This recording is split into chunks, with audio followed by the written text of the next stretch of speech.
Message came at 3 in the morning, and it changed everything humanity had ever known about its place in the universe. Dr. Grant stood in the control room of Earth's Space Defense Initiative, watching the holographic display with cold dread in his stomach. 200 alien vessels had formed a perfect ring around the solar system. They sat there like a noose waiting tight, and there was nothing Earth could do about it.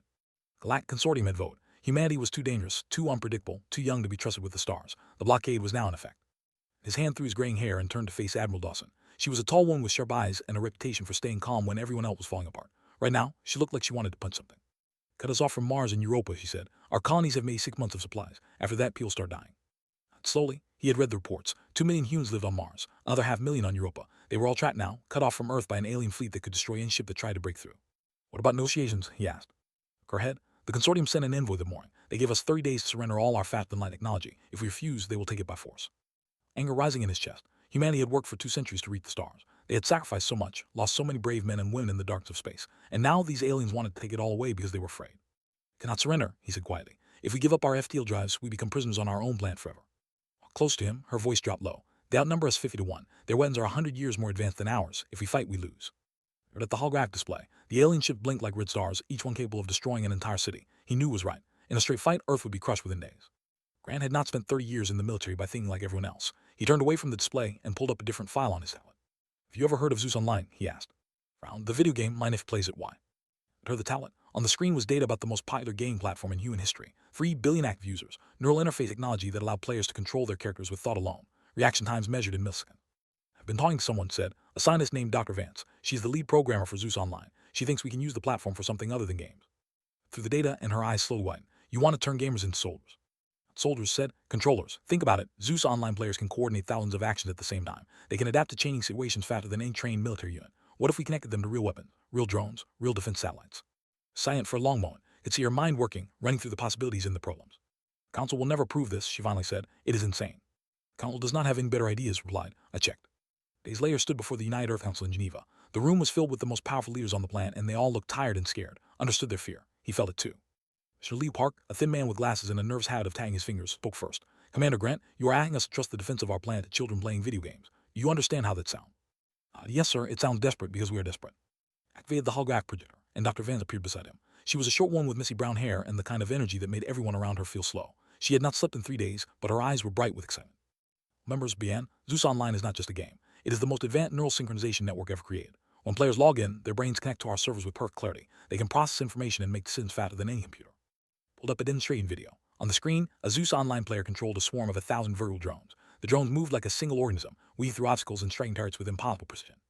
Imagine those drones are real, said. Imagine 50,000 players all connected, all working together. They could control our entire defense grid. They could adapt to any tactics in real time. They could fight in ways no traditional military has ever fought before. Council members whispered among themselves. He could see doubt on their faces, but he could also see something else. Hope.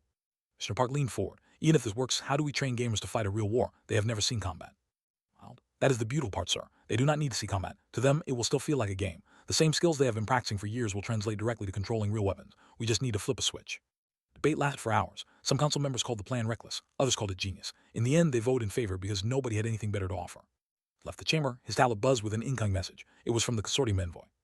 Love Earth, the message read. We have detected unusual activity in your communications networks. We know you are planning something. Let us be clear. Any resistance will be crushed. You have 28 days remaining. Surrender your technology or face destruction. The message twice, then deleted. He looked up at the sky where alien ships waited like hungry wolves. 28 days, he said to himself. That should be enough. Where in Colorado, Dr. Vant was already gathering her team. Somewhere across the world, 3 billion gamers were logging into Zeus Online, unaware that their lives were about to change forever. Blockade had begun, but Earth was not ready to surrender. Yet not ever. He was having the best gaming session of his life when the soldiers knocked on his door. He was 22 years old, lived in a small apartment in Seattle, and had dropped out of college 2 years ago to play Zeus Online full-time. His parents had called him a failure. His friends had called him crazy. But Dang had just reached the #1 ranking in the entire world, and he did not care what anyone thought anymore. Knock came at midnight. Dang paused his game and walked to the door, expecting a piece of delivery or maybe a neighbor complaining about noise. Instead, he found a woman in military uniform standing in his hallway. Then she asked, and not slowly, yeah, who are you? Maria Santos, United Earth Defense Force. She held up a badge that looked very official and very serious. I need you to come with me. And laughed. Is it a joke? Did my buddy set it up? He did not smile. Mister, in the past 6 months, you have logged over 4,000 hours in Zeus Online. You have won 312 tournaments. You have defeated players from every country on Earth. Your reaction time is faster than 99.9% of all humans ever tested. And stopped laughing. How do you know all that?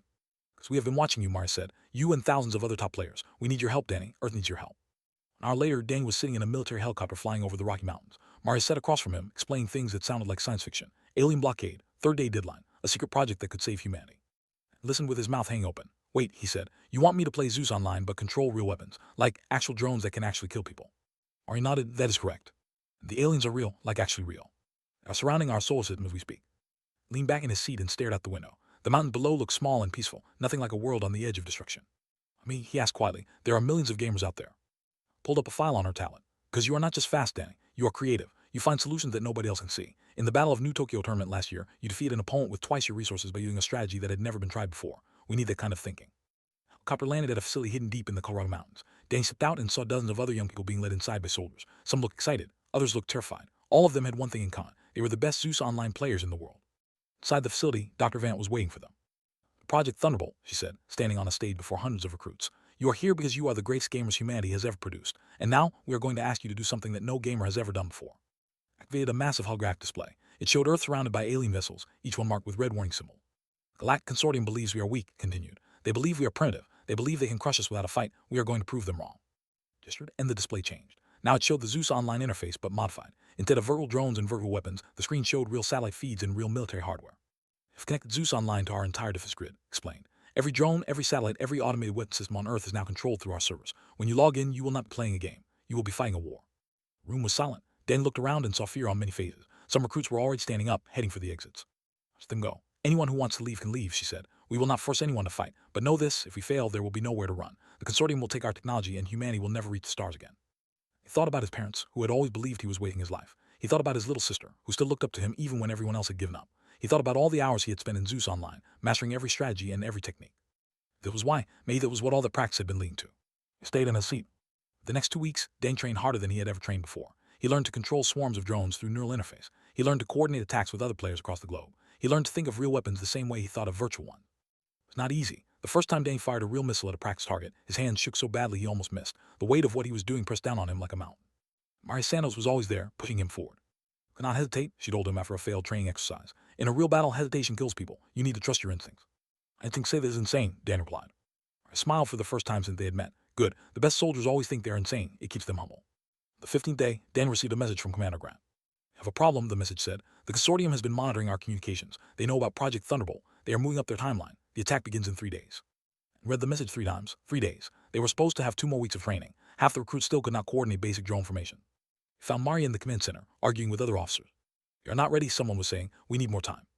It's something we do not have, Maria replied. We fight with what we have or we do not fight at all. And he stepped forward, then let us fight.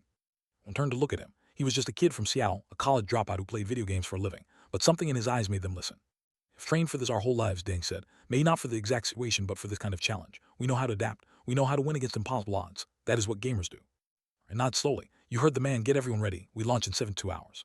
As the room burst into activity, Dane walked to a window and looked up at the stars. Somewhere out there, an alien fleet was preparing to destroy everything he had ever known. He smiled grimly and cracked his knuckles. I'm to play for real, he said. The consortium fleet moved like a wave of death across the darkness of space. 1,000 vessels advanced toward Earth in perfect formation. At their head was the flagship of Fleet Commander, a massive warship called the Eternal Judgment, stood on its bridge, watching the tiny blue planet grow larger than them. It was a reptilian species known for their cold logic and brutal efficiency. His scales were dark green, his eyes yellow and unblinking. He had conquered 12 worlds in his career, and he expected Earth to be the easiest victory of them all. That's report, he ordered. Second officer, a younger name, checked his console. All ships in position, Commander. The humans have detected our approach. Their pathetic defense fleet is gathering near their moon. The sound that might have been louder. How many ships do they have? 47 combat vessels, 300 support craft. Star 2000 turned away from them. This will be over within the hour. Begin the attack. Was about to learn something important about humanity. It did not fight fair. On Earth, 50,000 players logged into Zeus Online at the exact same moment. They sat in command centers across the planet, neural interfaces connected to their heads, fingers hovering over control panels. To them, the screens looked almost exactly like the game they had played for years. The same interface, the same controls, the same feeling of power. The only difference was at this time, the explosion would be real. He sat in the primary command node in Colorado. Sophie, a 19-year-old player from California, sat beside him. She was ranked 3rd in the world, and Danny had fought against her in dozens of tournaments. Now they would fight together. Units ready, Sophie reported. Drone swarms online. Satellite weapon charged. Defense grid active. Nod. On his screen, he could see the consortium fleet approaching. 2,000 red dots against a handful of blue ones. The odds were terrible. He smiled. He had won with worse odds before. Players, this is Danny, he said into his microphone. His voice went out to 50,000 gamers around the world. You know why we are here. You know what is at stake. So let us show these aliens what happens when they mess with Earth for humanity. 1,000 voices answered at once, for humanity. And he tapped his controls, attack. A wave of drones launched from hidden bases across the solar system. 10,000 unmanned fighters swarmed toward the consortium fleet like angry bees. They moved in patterns that no military strategist had ever used, patterns developed by gamers in virtual battles over years of competition. The Eternal Judgment watched the attack with confusion. What are they doing? He demanded. Their movements make no sense. Drones did not fly in formation. They did not follow predictable patterns. They zigzagged and spiraled and split apart and came back together in ways that the consortium targeting computers could not predict. Coordination is impossible, said, his voice rising with alarm. They are reacting faster than any organic pilots could manage. As the first wave of drone tore through his forward sounds, 200 ships destroyed in minutes, their shields overwhelmed by attacks from every direction at once. Organic pilots read slowly. No, these are not pilots, they are something else. I was beginning to understand, but it was already too late. Battle spread across millions of kilometers of space. Human drones attacked and retreated, always moving, never giving the consortium ships a clear target. When one swarm was destroyed, another appeared from a different angle. When consortium vessels tried to advance, they found themselves surrounded. Controlled his section of the battle like a conductor leading an orchestra. He sent commands through his neural interface, and thousands of drones responded instantly. To his left, Sophie coordinated defensive formation. To his right, other elite players managed attack runs and supply lines. Felt exactly like Zeus Online. The same strategies worked. The same instincts kicked in. The only difference was the knowledge that real lives hung in the balance. Formation breaking up on Sector 7, Sophie called out. They are trying to fling us. He saw it on his screen. A group of consortium cruisers was attempting to bypass the main battle and strike directly at Earth. Squad leaders redirect to Sector 7, he ordered. Let them think they are winning, then close the trap. When drones fell back, pretending to retreat, the consortium cruisers pushed forward eagerly, sensing victory. Then, at Dang's signal, 10,000 drones appeared from behind nearby asteroids and caught the cruisers in a devastating crossfire. Ships explode, more red dots vanished from the display. The Eternal Judgment was no longer confident. He had lost 400 ships in less than an hour, and his fleet had barely scratched the human defenses. Commander said urgently, we captured one of their drones. We have analyzed its control signal. Turn to end. Disturbed, the signals are coming from Earth's surface, thousands of different sources. Commander, they are not using military officers to control these weapons. They are using civilians, young civilians. Their neural patterns suggest most of them are under 25 years old. Stared at him. Children, they are sending children to fight us. Not children exactly, but young people, and they are coordinating through some kind of entertainment network, a game. A long moment was silent. He had conquered 12 worlds. He had fought against every kind of enemy the galaxy had to offer, but he had never faced anything like this. Jam their communications, he ordered. Cut the connection between their planet and their drones. Sordium electronic warfare ship moved forward, broadcasting powerful jamming signals. Across the battlefield, human drones began to stutter and drift. The precise coordination faltered. Colorado, Dang saw his screen flicker and go dark. Our losing connection, Sophie said, panic in her voice. They are jamming us. Around the world, players were being kicked offline. The swarms of drones that had fought so brilliantly now flowed uselessly in space. The consortium fleet regrouped and began advancing again. He ripped off his neural interface and turned to Dr. Vance, who was watching from the observation deck. Can you fix it? He demanded. He was already typing furiously on her console. I'm trying. Their jamming frequency is adaptive. Every time I find a way around it, they adjust. The screens, the consortium ships were getting closer. Without the drone swarms, Earth's conventional military would not last 10 minutes. He closed his eyes and thought there had to be a solution. There was always a solution. He had learned that from 1,000 verbal battles. Then it came to him. Captured cruiser, he had suddenly. The one we disabled in the first attack, is it still intact? Her data? Yes, it is drifting near Jupiter. Why? He smiled the same smile he always wore when he was about to do something complete crazy. Consortium ships cannot jam their own communication frequencies, he said. Get me a team. We are going to steal that ship and use it to control our drones from inside their own network.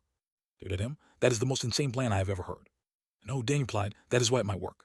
The battle was not over. It was just getting started.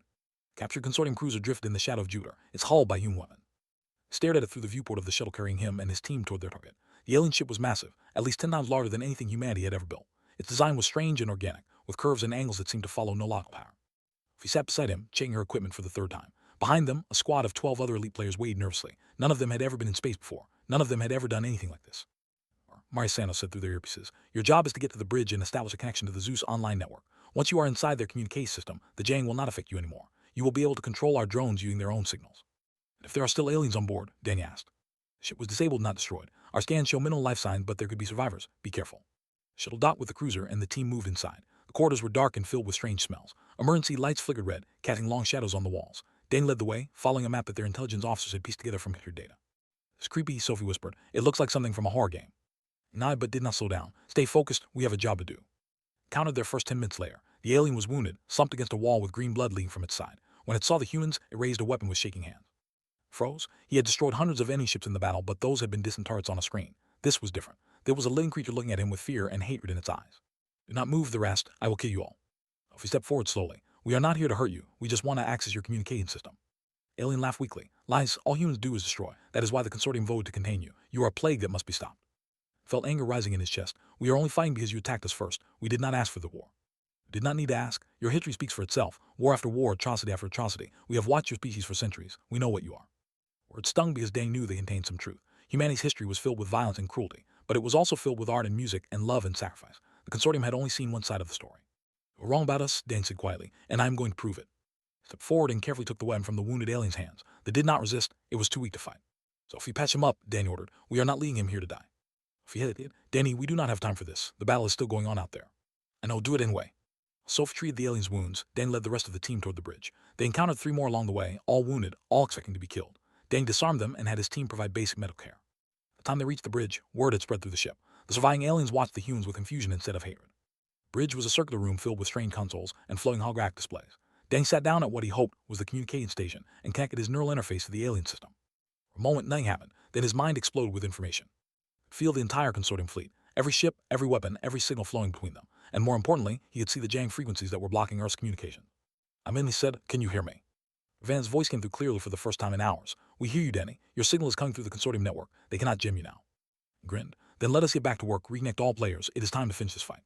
Across Earth, 50,000 gamers logged back into Zeus Online. Their screens came alive again, showing the battle that had continued without them. The consortium fleet had advanced almost to lunar orbit. Earth's conventional military was falling back, barely holding the line. But now the drones woke up again. They coordinated the attack from the alien bridge, using their own technology against them. The human swarms were formed and struck at the enemy fleet with renewed fury. Ships that had felt safe behind the Jang shield suddenly found themselves under attack from every direction. The Eternal Judgment fleet commander watched his advantage disappear. "Possible," he snarled. "How are they communicating?" His sensors and went pale. "Commander, the signals are coming from the cruiser we lost. The humans have taken control of it. They are using our own network against us." And his fifth against his command chair. "Then destroy the cruiser. All ships target the captured vessel." The consortium warships turned their weapons toward Jupiter. Danny saw them coming on his display. "We have company," he said calmly. "Everyone hold on." That came from all directions. Energy beams and missiles and projectiles designed to crack planets in half. The captured cruiser shook violently as its shields absorbed hit after hit. "Shields at 40%, Sophie roared. "We cannot take much more of this." He did not panic. He had been in situations like this before, in countless virtual battles. The key was to think while everyone else was reacting. "Drone controllers, new orders," he broadcast. "Focus everything on the ships attacking us. Forget the main fleet. Protect this cruiser at all costs." 1,000 drones converged on the consortium vessels, targeting Danny's position. The enemy ships were forced to defend themselves, splitting their fire between the cruiser and the swarm attacking them. At that moment, a new voice cut through the chaos. "Vessel, this is Elder Meyer of the Consortium Council. Please respond." Dang frowned. "Who is this?" "A member of the council that ordered the blockade of your world. I opposed the decision, but I was overruled. I am contacting you now because I believe this war can still be stopped." If he grabbed Dang's arm, it could be a trick. Maybe Dang said, "But may not." He opened the channel wider. "Elder Meyer, I am listening." Alien's voice was calm and measured. "I have been watching your species fight. You have shown remarkable skill and determination, but what has impressed me most is what happened on the cruiser. You spared the lives of our wounded soldiers when you could have killed them. Why?" I thought about the question. Because killing them would not have helped us win, and because they were not threats anymore. They were just people who were hurt and scared. It was a long silence. Then Elder Meyer spoke again. "Commander believes your species is incapable of mercy. He believes you only understand violence. You have just proven him wrong. I will broadcast the conversation to the entire consortium. Perhaps it will change some minds." "And what about Deng?" asked. "Beyond reason. He will not stop until one side is destroyed. You will have to defeat him to end this war." Channel closed. Deng looked at Sophie, who looked back at him with wide eyes. "Did that just happen?" she asked. Deng could answer. A massive explosion rocked the cruiser. On the display, he saw the Eternal Judgment approaching, its weapons charging for a devastating attack.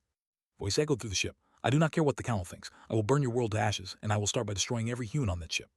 He stood up and faced his team. They were tired and scared and far from home, but they were also the best players Earth had ever produced. Heard him, Deng said, "Final boss time. Let us show him what we have got." Eternal Judgment was the largest warship Deng had ever seen. Filled as like a metal mountain, bristling with weapons that could crack moons in half. Fleet Commander stood on its bridge, directing the final assault on Earth with cold fury in his yellow eyes. And watched the behemoth approach from the captured cruiser's command center. His team was exhausted. Their shields were nearly gone. And back on Earth, 3 billion people were waiting to see if they would survive the night. "Players," Deng said into his microphone. "This is it. Everything we have trained for comes down to the next few minutes. I'm not going to lie to you. Our odds are bad, but we have beaten bad odds before. We are gamers. This is what we do." 1,000 voices responded across the planet. Some shouted battle cries, others whispered prayers. All of them were ready. Vance spoke from the Colorado Command Center. "Denny, I have been working on something. A final upgrade to Zeus Online. If it works, we can connect every network device on Earth to the defense grid. Every phone, every computer, every smart device. 3 billion humans contributing processing power to the fight." "Will it work?" Denny asked. "I have no idea, but if it does, we will have more coordination capacity than the entire consortium fleet combined." And look at Sophie, she nodded slowly. "Do what Dang said." The upgrade. Across Earth, screens flickered. Devices that had never been designed for warfare suddenly became part of a massive neural network. The Zeus Online system expanded to include every human who wanted to help. 3 billion people wanted to help. It was immediate. Dan felt his connection to the drone swarm strengthen 1,000-fold. He could sense the thoughts of millions of people flowing through the network, each one contributing a tiny piece of processing power to the whole. Humanity had become a single mind focused on a single goal: survival. "We wanted to know what makes humans dangerous," Dang said, broadcasting on all frequencies. "This is it. We work together, all of us, against any threat." The Eternal Judgment watched his tactical displays with growing alarm. The human drones were moving with perfect synchronization now, responding to threats before they even materialized. It was like fighting a single organism with billions of cells. "Possible," he whispered. "No species can coordinate like this." The alien was right in front of him. His fleet was being dismantled piece by piece. Ships that tried to advance were swarmed. Ships that tried to retreat were cut off. The humans were everywhere at once, adapting faster than his officers could respond. Admiral Dawson led the conventional fleet in a final push toward the Eternal Judgment. Her flagship, the Resolute, had taken heavy damage, but she refused to fall back. "Ships, follow me," she ordered. "We end it now." The fleet charged towards command ship, while drone swarms cleared a path through the enemy vessels. It was a desperate gamble, but it was working. Coordinated the drone support from the captured cruiser. Sophie managed defensive formation. Around the world, millions of players controlled individual units, each one playing their part in the greatest battle humanity had ever fought. Colonel Judgment opened fire with everything it had. Massive energy beams cut through space, destroying dozens of human ships. The Resolute took a direct hit that tore through its hull. Admiral Dawson's voice came through the speakers, calm despite the chaos. "My ship is finished, but I can give you an opening. Danny, when I punch through their shields, you get your team onto that flagship and end this fight." "Admiral, no," Dane protested. "There has to be another way." "There's not. I have been a soldier my whole life, son. Let me go out fighting for something that matters." Resolute accelerated toward the Eternal Judgment, its damaged engine burning at maximum power. Ship focused all its weapons on the incoming vessel, trying to destroy it before impact. But Admiral Dawson was too fast. Resolute slammed into the Eternal Judgment's shields with the force of a small asteroid. The explosion lit up the darkness of space. When the light faded, there was a hole in the flagship's defenses. It did not hesitate. "All teams, we are boarding the Eternal Judgment. Sophie, you have control of the drones. Keep the pressure on." Led his team to shuttle and launch toward the massive warship. Behind him, the battle raged on, but the momentum had shifted. The consortium fleet was breaking apart, ships retreating or surrendering as they realized the fight was lost. The ship crashed into the Eternal Judgment's hull, and Danny's team cut their way inside. The corridors were filled with smoke and flickering lights. Alarms screamed in alien languages. They fought their way toward the bridge, encountering soldiers who threw themselves at the humans with desperate courage. Danny disabled them with non-lethal shots whenever possible. He remembered what Elder Meyer had said about mercy. Finally, they reached the bridge. Commander stood alone in the center of the room. His officers had fled or been killed. His fleet was in ruins, but his eyes still burned with hatred. "I've won nothing," he snarled. "Even if you destroy me, the consortium will never accept your species. You will always be monsters to them." He lowered his weapon. "Maybe, but we will have a chance to prove them wrong. That is all we ever wanted." Orden charged at Danny with a blade that appeared from his wrist. He was fast, faster than any human could match with reflexes alone. Danny had spent his whole life training for moments like this. His neural interface was still connected to the Zeus online network. 3 billion minds backed up his movements, processing the threat and calculating the perfect response. His attack and swept the alien's legs out from under him. The commander crashed to the floor, and Danny pinned him there with one knee. "Yield," Danny said. Struggled, but he was beaten. Finally, he went still. "I mean," he spat, "that is what your species does, kill your enemies." He shook his head. "Not today. Today we're going to show you something different." Stood up and activated a broadcast that went out to every ship in the system, human and alien alike. "This is Danny of Earth. Fleet commander has been captured. The battle is over. All consortium vessels are ordered to stand down. There will be no more killing today." For a long moment, nothing happened. Then, one by one, the remaining consortium ships powered down their weapons. Meyer's voice came through the speakers. "The consortium council has voted to lift the blockade. Earth will be offered full membership in the galactic community. It seems you have given us much to think about." Slumped against the console, exhaustion finally catching up with him, Sophie ran over and hugged him tightly. "We did it," she whispered. "We actually did it." 6 months later, Dane stood in the United Nations building, receiving a medal he did not feel he deserved. Admiral Dawson's name was on a memorial wall nearby, along with thousands of others who had given their lives. Vance had won the Nobel Peace Prize for converting Zeus Online into a universal translation and diplomacy platform. Humans and aliens now play games together across the stars, building friendships instead of weapons. At the ceremony, Dane slipped away to a quiet room and logged into Zeus Online for the first time since the battle. The familiar interface appeared, welcoming him back. Now there were new players in the game, and members of 100 other species he had never seen before, all of them learning to work together, one match at a time. He smiled and joined a random game. His team included 2 humans, and something that looked like a floating jellyfish. "Ready?" he asked. "Ready," they all replied. Game began, and Danny realized something that filled him with hope. Maddie's grace weapon had never been violence or technology. It was the ability to turn strangers into teammates and enemies into friends. Stars were no longer blocked, and this time humanity would reach them together with the rest of the galaxy. The game, after all, was just beginning.